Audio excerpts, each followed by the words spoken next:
Marcus Rodriguez sat on the cold floor of his tiny apartment. His small fingers touched the piece of cardboard in front of him. Black lines drawn with a marker showed piano keys. He had made this pretend piano himself 3 weeks ago. The 8-year-old boy closed his eyes and moved his fingers across the cardboard. No sound came out, but in his head, he could hear beautiful music. He had heard piano music for the first time last month when he walked past the community center. The sound had stopped him in his tracks. "Marcus, dinner is ready?" called his mother, Elena, from the small kitchen. She was still wearing her work uniform from the diner. Her feet hurt from standing all day, but she never complained. Marcus looked up from his cardboard piano. "Can I practice for 5 more minutes, Mama?" Elena smiled at her son. She felt sad and proud at the same time. Sad because she could not buy him a real piano. Proud because he never gave up on his dream. 5 more minutes, then come eat," she said softly. Marcus had discovered piano music by accident. He was walking home from school when he heard something amazing coming from the community center. He had pressed his face against the window and watched an old man play a real piano. The man's fingers danced across white and black keys, making the most beautiful sounds Marcus had ever heard. That night, Marcus could not sleep. The music played over and over in his head. He hummed the melody until his mother came to check on him. "What is that pretty song?" Elena had asked. "I heard it today, Mama. A man was making music with his fingers on a big box with teeth." Elena understood right away. "That was a piano, mi amor. Can I learn to play piano, Mama?" Elena's heart broke a little. She worked 3 jobs just to pay rent and buy food.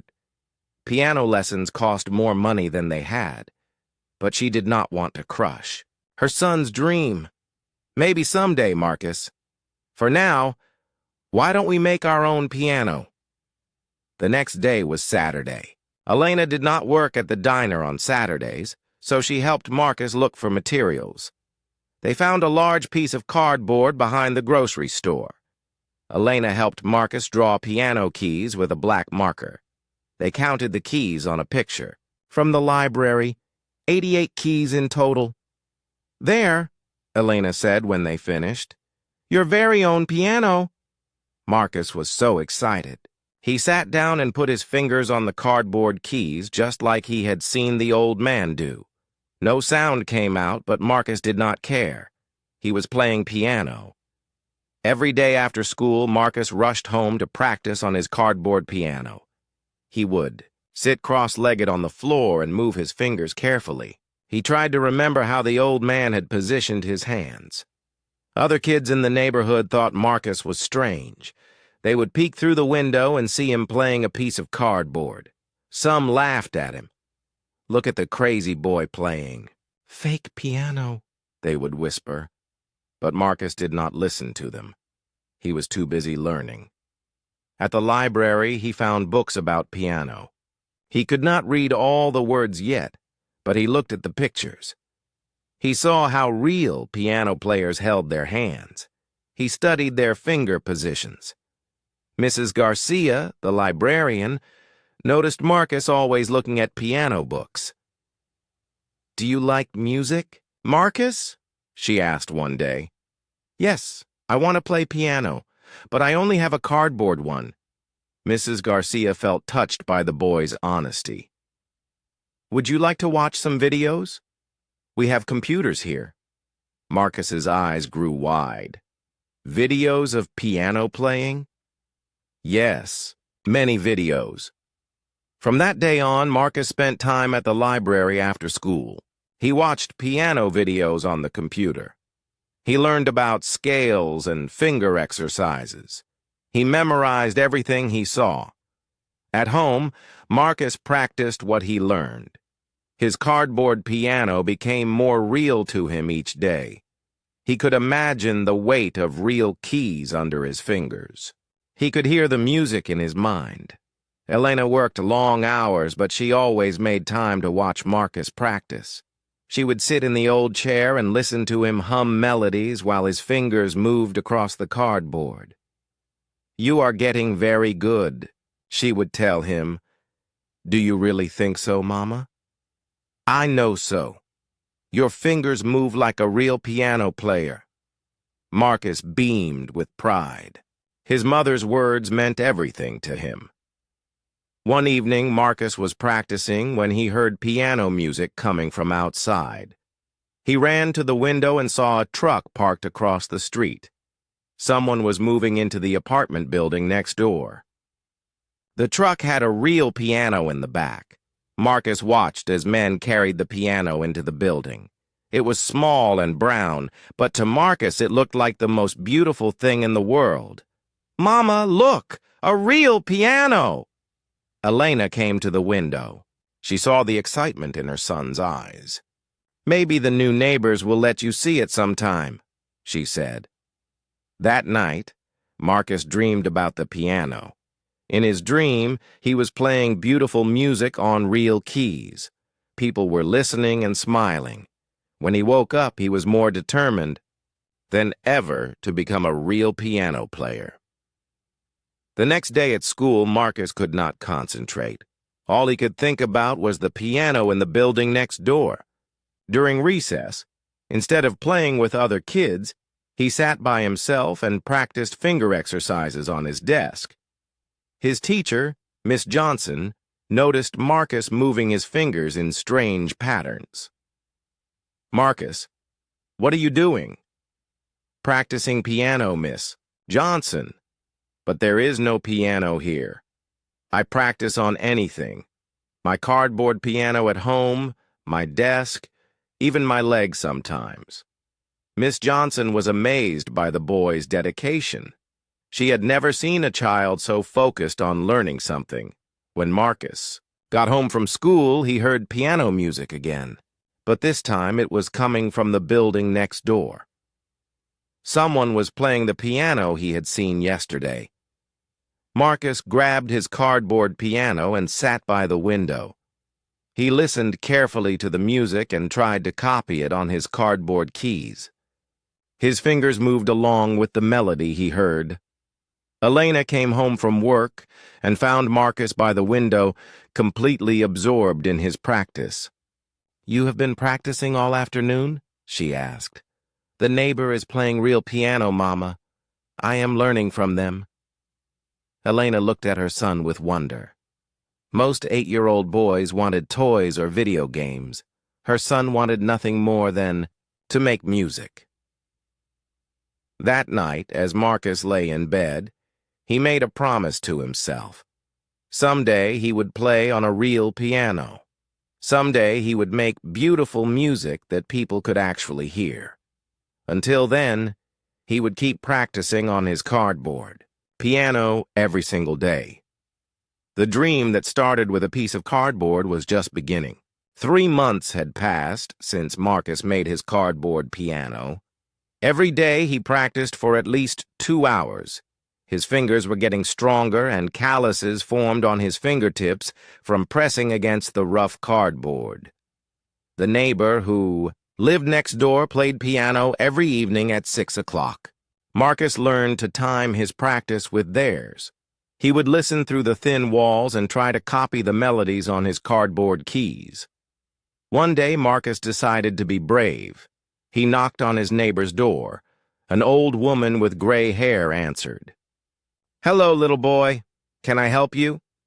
"I am Marcus. I live next door. I heard you playing piano." The woman smiled. "My name is Mrs. Peterson. Do you like piano music?" "Yes, very much. I practice piano too, but I only have a cardboard one." Mrs. Peterson looked confused. "A cardboard piano?" Marcus ran back to his apartment and brought his cardboard piano to show her. Mrs. Peterson's eyes filled with tears when she saw it. "You made this yourself?" "My mama helped me. I practice on it every day." Mrs. Peterson was amazed.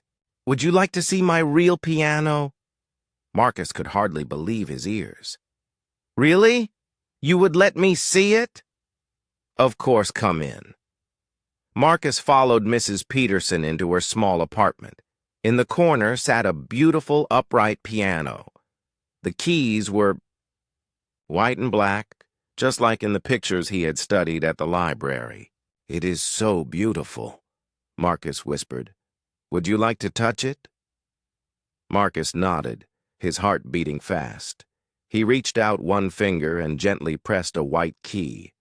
A clear, pure sound filled the room. It was the first time Marcus had ever heard a sound from piano keys he had touched. "Oh," he gasped, his eyes wide with wonder.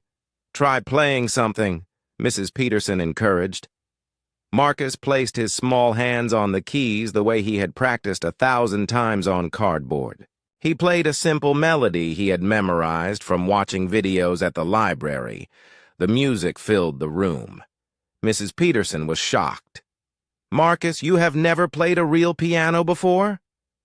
"No, ma'am. Only my cardboard one. But your hand position is almost perfect. And you play with such feeling."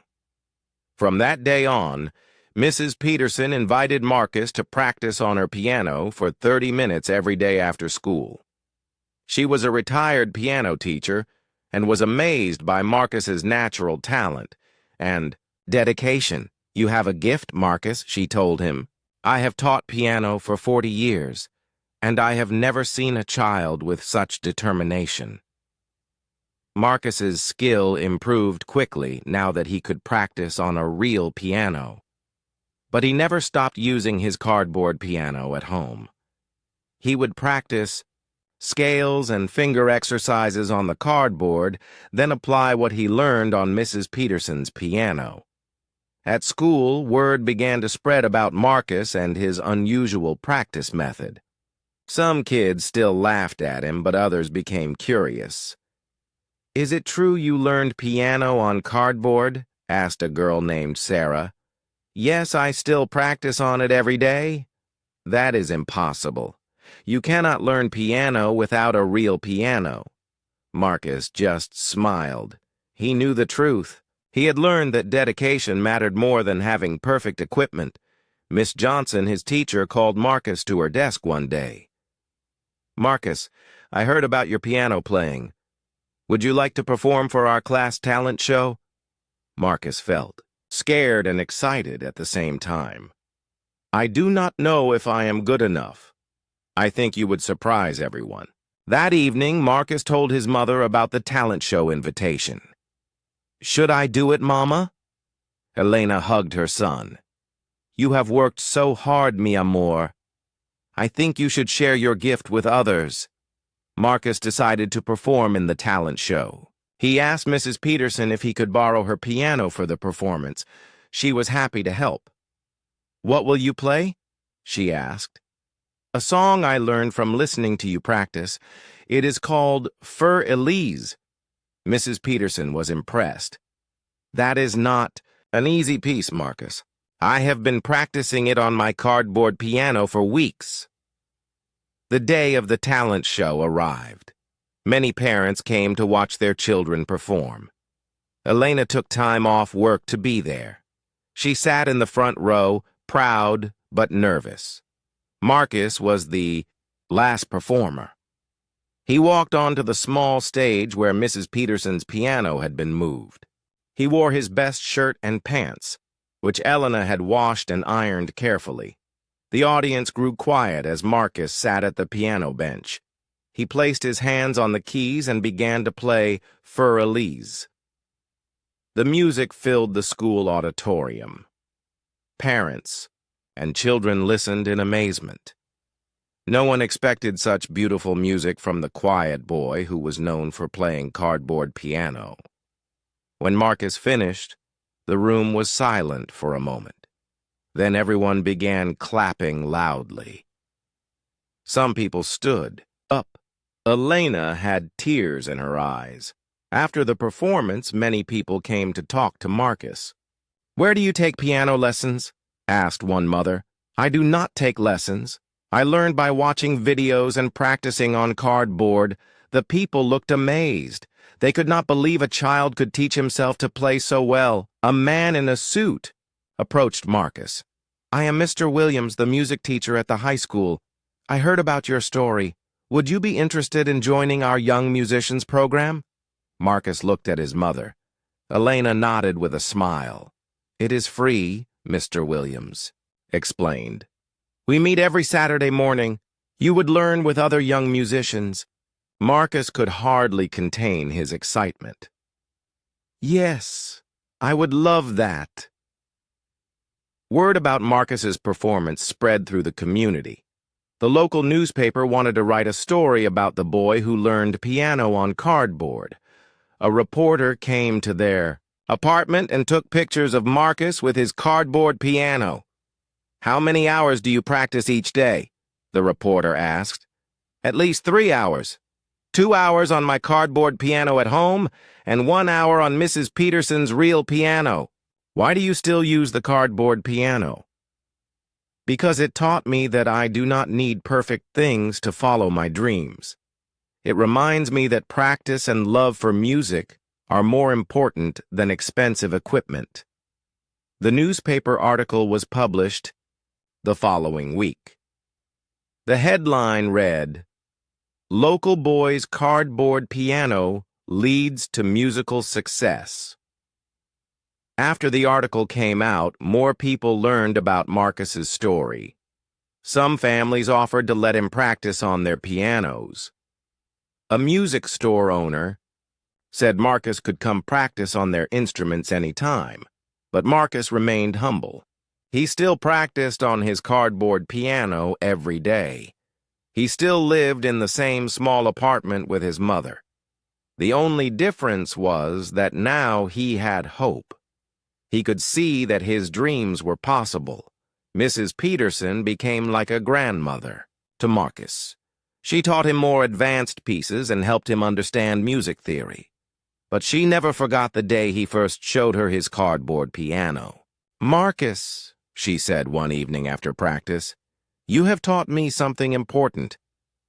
What is that, Mrs. Peterson? You have shown me that true musicians do not need fancy instruments. They need passion, dedication, and love for music. You had all of those things before you ever touched a real piano. Marcus smiled and looked at his cardboard piano, which he still carried with him everywhere. It was worn and bent from months of practice, but to him it was still the most important instrument he owned. That night, Marcus made a new promise to himself. He would keep working hard, keep learning, and never forget where he started. His cardboard piano had given him more than just practice. It had taught him that dreams could come true with enough determination. 6 months after Marcus started the Young Musicians program, something wonderful happened. Father Miguel, the priest at St. Mary's Church, read the newspaper article about Marcus and his cardboard piano.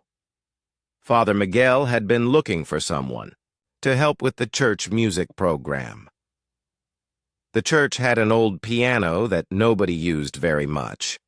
It was not in perfect condition, but it worked well. One Sunday after Mass, Father Miguel approached Elena and Marcus. Mrs. Rodriguez, I read about your son in the newspaper. I have a request. Elena looked nervous. What kind of request, Father? Our church pianist moved away last month.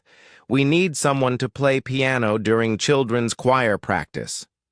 Would Marcus be interested? Marcus could hardly believe what he was hearing. You want me to play piano at church? If you would like to. The pay is small, but you would get to practice on our piano anytime you want. Elena's eyes filled with tears. This would be Marcus's first real job as a piano player. When can I start? Marcus asked excitedly. Next Sunday, if that works for you. That week, Marcus practiced harder than ever. He wanted to be ready for his first day as church pianist. Mrs. Peterson helped him learn some simple hymns. Remember, Marcus, she said, Playing for other people is different than playing alone. You must listen to the voices and help them stay together. Sunday morning came. Marcus wore his best clothes and carried his cardboard piano in a bag. He always brought it with him for good luck. When Marcus walked into the church, he saw the piano for the first time. It was much larger than Mrs. Peterson's piano.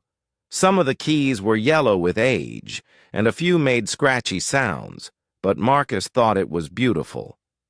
"This will be your piano," Father Miguel said.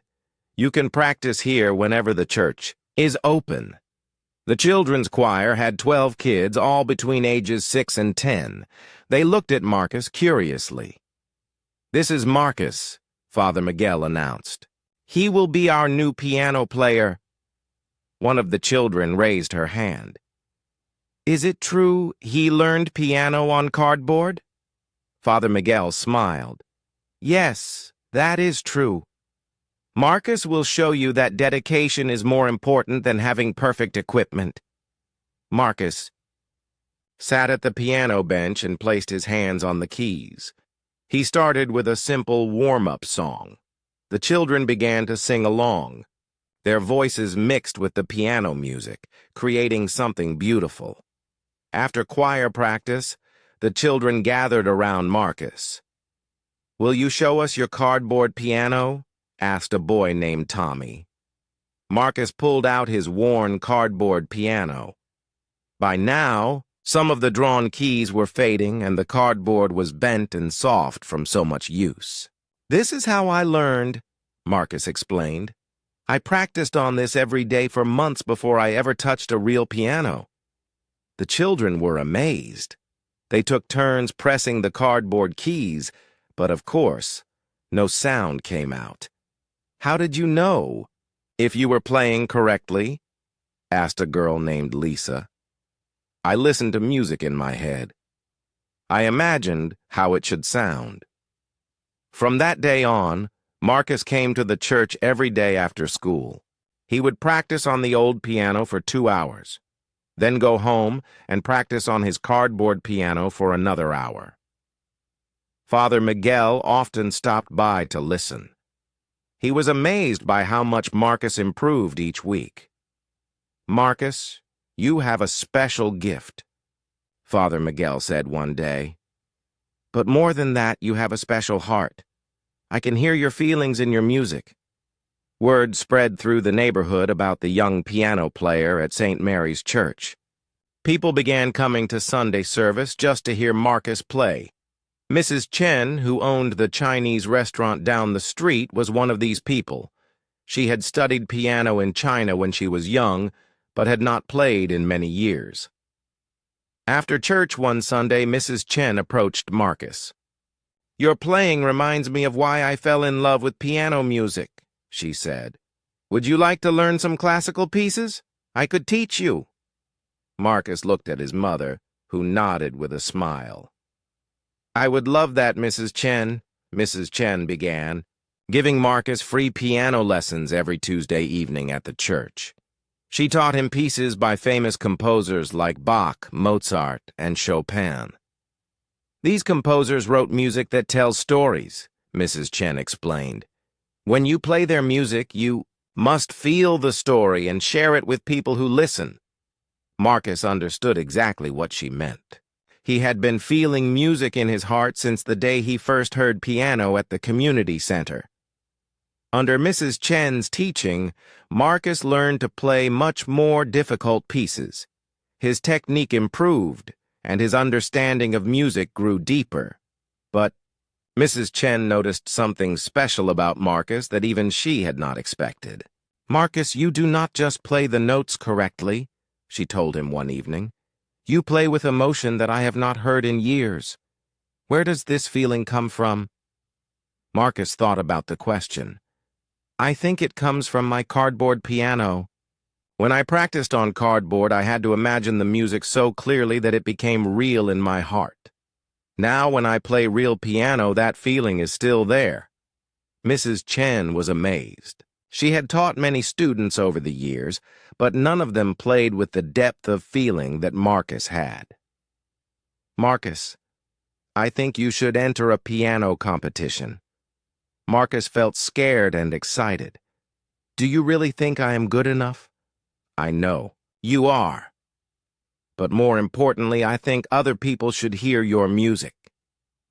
That evening, Marcus told his mother about Mrs. Chen's suggestion.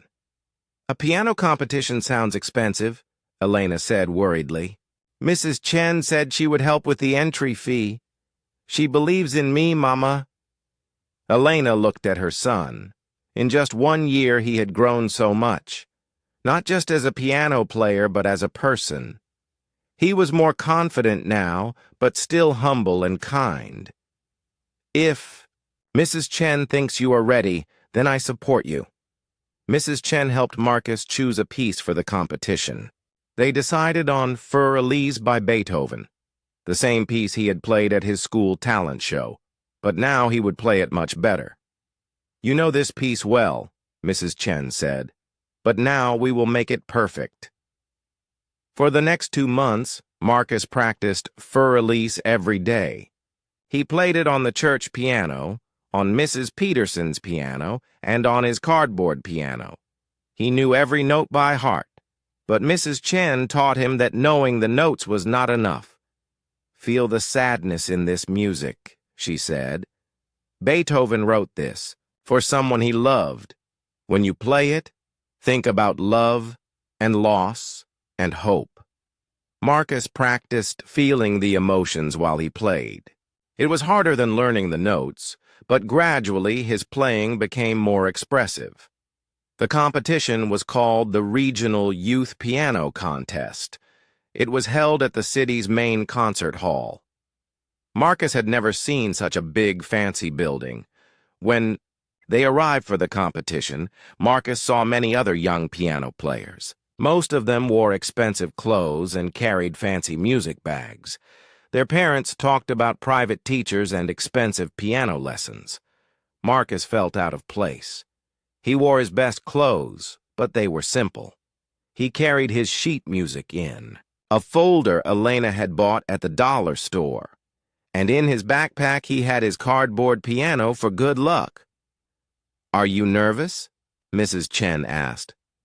"A little," Marcus admitted. "Remember, you are not here to impress people with expensive clothes or fancy training. You are here to share your music. That is what matters." As Marcus waited for his turn to perform, he listened to the other contestants. They all played very well.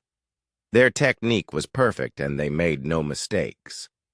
But Mrs. Chen whispered to Marcus, "They play the notes correctly, but do you hear their hearts?" Marcus listened more carefully.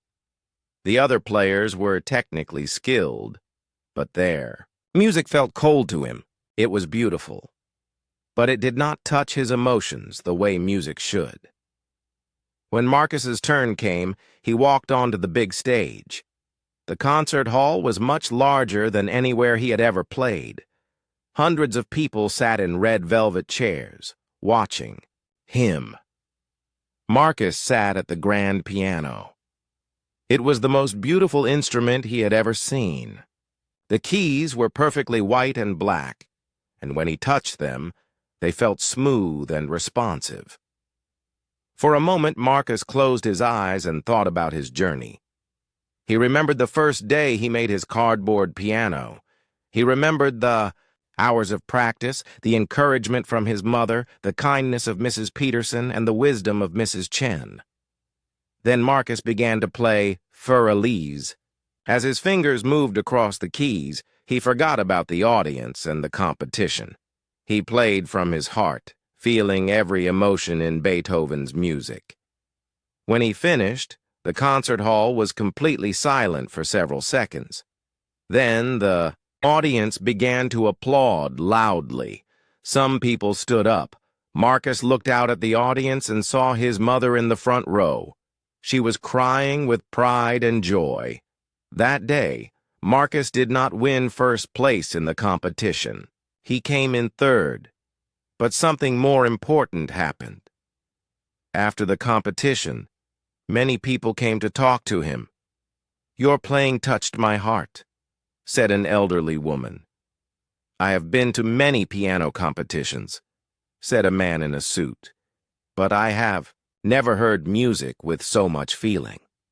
As they drove home that evening, Mrs. Chen said, "Marcus, today you learned something important. Winning prizes is nice, but touching people's hearts with your music is more valuable." Marcus smiled and pulled out his cardboard piano. It looked even more worn now, but he still loved it. "Thank you, cardboard piano," he whispered. "You taught me that music comes from the heart, not from fancy instruments." That night, Marcus fell, asleep holding his cardboard piano, dreaming of all the music he would create in the future.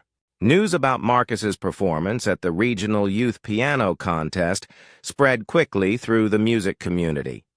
A reporter from the city newspaper wrote an article titled, "Heart Over Technique: Local Boy's Musical Journey Inspires Many." The article included a photo of Marcus with his cardboard piano next to the grand piano from the competition. People from all over the city read about the boy who had learned piano on cardboard and was now competing against students from expensive music schools. One person who read the article was Dr. Patricia Wells, the director of the annual State Piano Championship. This was the biggest piano competition for young people in the entire state. Winners often received full scholarships to famous music schools. Dr. Wells was intrigued by Marcus's story. She had been running piano competitions for 20 years and had seen many talented young musicians, but she had never heard of someone learning piano on cardboard. She decided to call St. Mary's Church to learn more about Marcus. "Father Miguel, I read about your young piano player in the newspaper. I would like to invite him to compete in our state championship." Father Miguel was excited. "Dr. Wells, that is a great honor. But I should tell you, Marcus comes from a very humble background. His family may not be able to afford the entry fees and travel costs. That will not be a problem. We have scholarships for talented students who need financial help. I believe Marcus deserves this opportunity." When Father Miguel told Marcus about the invitation, the boy could hardly believe it. The state championship? But that is for the best piano players in the whole state. "Dr. Wells believes you belong there, Marcus. She thinks your story and your talent can inspire others." Marcus felt scared and excited at the same time. He had come so far from the days when he only had a cardboard piano, but competing at the state level seemed like a huge step. That evening, Marcus talked to his mother about the opportunity. "Mama, what if I am not good enough? What if I embarrass myself?" Elena sat down next to her son and took his hands in hers. "Marcus, do you remember when you first asked me about piano lessons? I felt sad because I could not give you what you wanted. But you found a way to follow your dream anyway. You taught yourself on cardboard. You practiced for hours every day. You never gave up." She paused and smiled at him. "Now look where you are. You play at church every Sunday. You have teachers who believe in you, and you got third place in a real competition. You have already proven that you are good enough." Marcus felt better after talking to his mother. He decided to accept the invitation to compete in the state championship. Mrs. Chen was thrilled when she heard the news. "Marcus, this is a wonderful opportunity, but we must prepare very carefully. The state championship will be different from the regional competition." "How will it be different?" "The other competitors will be the best young piano players in the B state. Many of them have been training for years with famous teachers. They will play very difficult pieces." Mrs. Chen explained that Marcus would need to learn a new piece for the competition, something more challenging than Fur Elise. I have been thinking about this, she said. I want you to learn Chopin's Minute Waltz. It is a beautiful piece, but it is quite difficult. Marcus had heard of this piece before. He knew it was called Minute Waltz because it was supposed to be played in about 1 minute, but it required very fast finger work. Do you think I can learn it in time? I know. You can. You have something special, Marcus. You have the ability to make difficult music sound natural and beautiful. For the next 3 months, Marcus worked harder than he had ever worked before. He practiced the Minute Waltz every day on 3 different pianos: the church piano, Mrs. Peterson's piano, and even on his cardboard piano. Mrs. Chen taught him the technical aspects of the piece. She showed him how to make his fingers move quickly and smoothly across the keys. Speed is important, she explained, but accuracy is more important. It is better to play slowly and correctly than fast and messy. Mrs. Peterson helped Marcus understand the musical story of the piece. This waltz tells the story of a spinning dancer, she said. Imagine a beautiful woman in a flowing dress, turning and turning gracefully. Your music should make people see that picture. But it was Father Miguel who helped Marcus with the most important part of his preparation. Marcus, you will be competing against young people who have had every advantage. Expensive teachers, beautiful instruments, wealthy families. Some of them might look down on you because of where you come from. Marcus felt worried. What should I do if that happens? Remember your story. Remember your cardboard piano. Remember that you earned your place in this competition through hard work and dedication. Do not let anyone make you feel ashamed of your journey. As the competition date approached, Marcus learned more about his fellow competitors. Many of them were from famous music academies. Some had already won multiple competitions. Their names were well known in the classical music world. One competitor in particular caught Marcus's attention. Alexander Pemberton was 12 years old, only 1 year older than Marcus. But Alexander had been playing piano since he was 3 years old. His family was very wealthy, and he had studied with some of the most expensive piano teachers in the country. Marcus saw Alexander's photo in a music magazine. The boy was sitting at a beautiful grand piano in what looked like a mansion. The article said Alexander had already performed with professional orchestras. Mrs. Chen, do you think I really belong in this competition? Look at these other kids. They are so accomplished. Mrs. Chen studied the magazine article with Marcus. Marcus, let me tell you something. I have heard Alexander play. He is very skilled technically. His fingerwork is perfect and he makes no mistakes. But when I listen to his music, I do not feel anything here. She pointed to her heart. You, on the other hand, make people feel something when you play. That is much more rare and valuable than perfect technique. Despite Mrs. Chen's encouragement, Marcus still felt nervous as the competition day approached. He had never been around so many elite young musicians before. The night before leaving for the state capital, where the competition would be held, Marcus sat in his small bedroom looking at his cardboard piano. It was now almost 2 years old and very worn. Some of the keys were barely visible and the cardboard was soft and bent. I wish you could come with me tomorrow, he said to his cardboard piano. You have been with me through everything. Elena overheard her son talking and came into the room. Who says it cannot come with you? Marcus looked up, surprised. But, Mama, it is so old and worn. What if the other kids laugh at it? Marcus, this cardboard piano is part of your story. It is part of what makes you special. Do not be ashamed of where you started. Be proud of how far you have come. The next morning, Marcus carefully packed his cardboard piano in his backpack, along with his sheet music and good luck charms. The drive to the state capitol took 3 hours. Mrs. Chen drove, while Elena and Marcus sat in the back seat. As they got closer to the city, Marcus could see tall buildings and busy streets. Everything looked so different from his small neighborhood. The competition was being held at the State University Concert Hall. When Marcus saw the building, his mouth dropped open. It was enormous, with tall columns and beautiful architecture. Classical music drifted out through the open doors.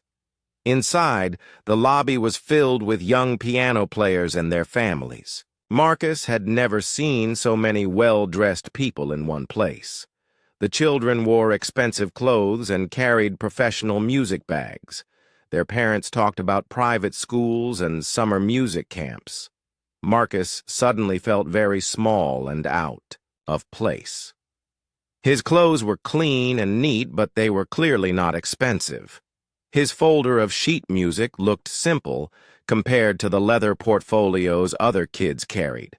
"Remember what I told you," Elena whispered to her son.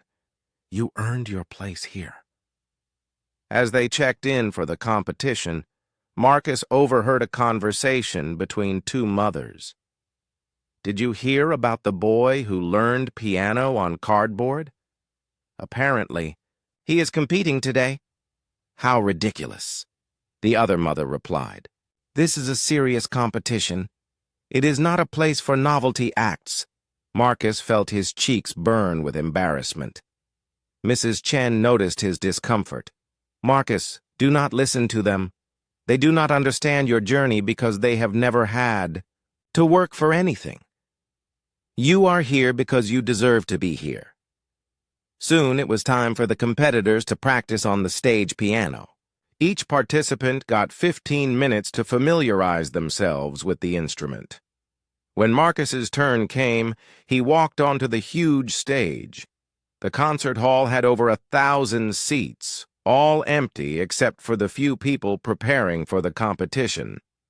The grand piano on stage was the most beautiful instrument Marcus had ever seen. It was jet black and seemed to shine under the stage lights. When he sat down and touched the keys, they felt perfect under his fingers. Marcus played through his piece slowly, getting used to how the piano responded. The sound was incredible, rich and full and powerful. He had never played on such a fine instrument. As he practiced, he noticed some of the other competitors watching from the wings. He could hear them whispering, "Is that the cardboard piano boy? He does not look like much." "I heard he has only been playing for 2 years." Marcus tried to ignore the comments and focus on his music. But inside, the morning of the state championship arrived bright and clear. Marcus woke up early in his hotel room and looked out the window at the big city. In just a few hours, he would perform on the biggest stage of his life. He ate breakfast quietly, with his mother and Mrs. Chen. His stomach felt nervous, but he tried to eat anyway. He knew he would need energy for the competition. "How are you feeling, Marcus?" Mrs. Chen asked. "Scared but excited," Marcus answered honestly. "I keep thinking about all the practice that brought me here." "That is exactly the right thing to think about," Elena said. "Remember how far you have come." Before leaving for the concert hall, Marcus carefully packed his cardboard piano in his backpack. Even though it was old and worn, he wanted it with him for good luck. The State University Concert Hall was buzzing with activity when they arrived. Families filled the lobby, and Marcus could hear piano music coming from practice rooms where competitors were warming up. Dr. Patricia Wells, the competition director, welcomed all the participants and their families. "Today we celebrate the talent and dedication of 48 young musicians from across our state," she announced. "Each of you has earned your place here through hard work and musical excellence. Marcus looked around at the other competitors. They all seemed so confident and professional. Many of them were warming up on expensive portable keyboards their families had brought. The competition would take place in 3 rounds. In the first round, everyone would perform their chosen piece. The judges would select 24 competitors. To continue to the second round, Marcus was assigned to perform 18th in the first round.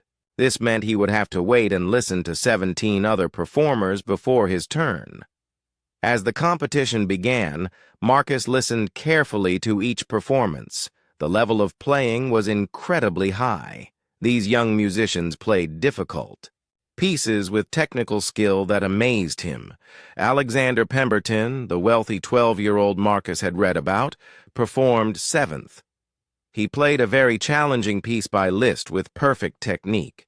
His fingers moved across the keys with incredible speed and accuracy. The audience applauded loudly when he finished. "Wow," Marcus whispered to Mrs. Chen. "He is really good." "Yes, he is technically very skilled," Mrs. Chen replied. "But listen with your heart, not just your ears." Marcus understood what she meant. Alexander's playing was impressive, but it felt cold and mechanical to Marcus. It was perfect, but it did not touch his emotions. Other competitors performed pieces by famous composers like Bach, Mozart, and Rachmaninoff. All of them played with great technical skill. Marcus began to wonder if his choice of Chopin's Minute Waltz was challenging. Enough. Finally, it was Marcus's turn. As his name was called, he walked onto the stage carrying his sheet music. The bright stage lights made it hard to see the audience, but he knew the concert hall was full of people. Marcus sat at the beautiful grand piano and adjusted the bench to the right height. For a moment he closed his eyes and thought about his journey. He remembered the first time he heard piano music at the community center. He remembered drawing keys on cardboard with his mother. He remembered thousands of hours of practice. Then Marcus placed his hands on the keys and began to play Chopin's Minute Waltz. From the very first notes, something magical happened. The music seemed to flow out of Marcus naturally, as if it had been inside him all along. His fingers danced across the keys with grace and precision, but more importantly, the music was filled with emotion and life. Marcus played the spinning waltz as Mrs. Peterson had taught him, imagining a beautiful dancer twirling in a flowing dress. The music swirled and danced, sometimes playful, sometimes delicate, always beautiful. In the audience, people began to lean forward in their seats. There was something different about this performance.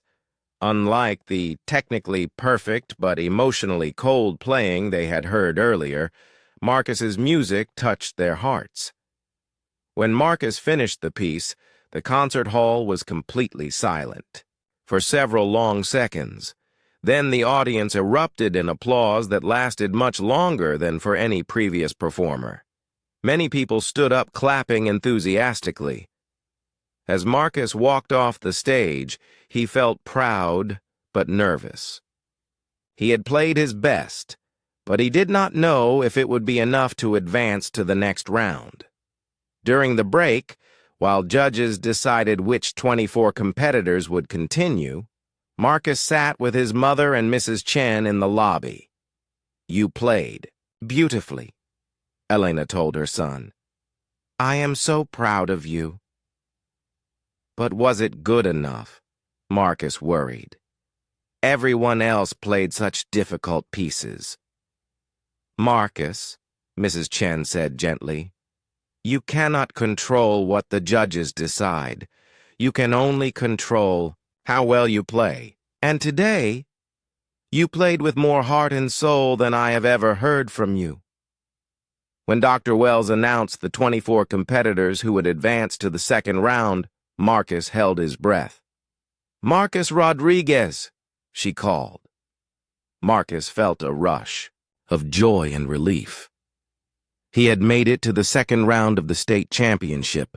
The second round would take place that afternoon. This time, competitors could choose to play a different piece if they wanted. Marcus decided to stick with the minute waltz, since he felt most confident with it.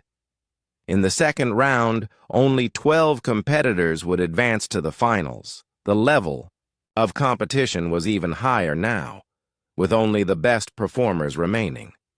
This time, Marcus was selected to perform 9th out of 24. He watched as other competitors played increasingly difficult pieces. Some chose pieces that were much longer and more complex than his minute waltz. Alexander Pemberton played a different piece this time, a dramatic composition by Rachmaninoff that showed off his technical skills even more than his first performance. Again, his playing was flawless technically, and again, the audience applauded loudly. When Marcus's turn came for the second time, he felt more confident than in the morning. He had already proven he belonged in this competition. Once again, Marcus sat at the grand piano and played Chopin's Minute Waltz. But this time, he played with even more expression and confidence. The music seemed to tell a story that everyone in the audience could understand and feel. As he played, Marcus forgot about the competition and the other performers. He thought about his cardboard piano, about Mrs. Peterson's kindness, about Mrs. Chen's teaching, about Father Miguel's encouragement, and about his mother's unwavering support. All of that love and support flowed through his fingers into the music. When he finished, the applause was even louder than in the morning. Marcus noticed that some people in the audience were wiping tears from their eyes. The wait for the second round results felt much longer. Marcus tried not to think about it, but he could not help feeling nervous. Making it to the finals would be beyond his wildest dreams. Finally, Dr. Wells returned to announce the 12 finalists. The final round will feature 12 exceptional young musicians, she began. She called out 11 names, and Marcus's heart sank a little each time his name was not called. And our final contestant, Dr. Wells said, Marcus Rodriguez. Marcus could hardly believe it. He was in the finals of the state piano championship. The final round would take place that evening. Each of the 12 finalists would perform once, more, and the judges would select the top 3 winners. During the dinner break, many people approached Marcus and his family. "Your son's playing is truly special," said an elderly woman. "I have been coming to these competitions for years, and I have never heard music that moved me like his did." A professional piano teacher introduced herself to Mrs. Chen. "I would love to talk to you about Marcus's training. What he has accomplished is remarkable. Even some of the other young competitors came to talk to Marcus. You play really beautifully," said a girl named Jennifer, who had also made it to the finals. "Where do you study?" Marcus felt embarrassed to explain his unusual background, but he answered honestly. "I started learning on a cardboard piano that I made with my mother. I have been taking lessons for about a year now." Jennifer looked amazed. "You have only been taking lessons for a year? That is incredible." As evening approached and the final round began, Marcus felt a mixture of nervousness and excitement. Making it to the finals was already a huge achievement, but now he had a chance to win the entire competition. The finals featured performances that were even more impressive than earlier rounds. These 12 young musicians truly were the best in the state. Alexander Pemberton performed third in the finals and chose yet another extremely difficult piece. His performance was flawless, and the audience gave him a standing ovation. Marcus was chosen to perform last. As he waited in the wings, listening to the other 11 finalists, he thought about how much his life had changed since he first drew piano keys on a piece of cardboard. Finally, His name was called for the last time. Marcus walked onto the stage to perform in the finals of the state piano championship. This time, instead of sitting down immediately, Marcus looked out at the audience. He could see his mother in the front row, tears of pride already in her eyes. He could see Mrs. Chen smiling encouragingly. He could see Father Miguel, who had driven up for the finals. Marcus sat at the piano and pulled his worn cardboard piano out of his pocket. He placed it on top of the grand piano where everyone could see it. "This is my first piano," he said into the microphone. "I want it with me for good luck."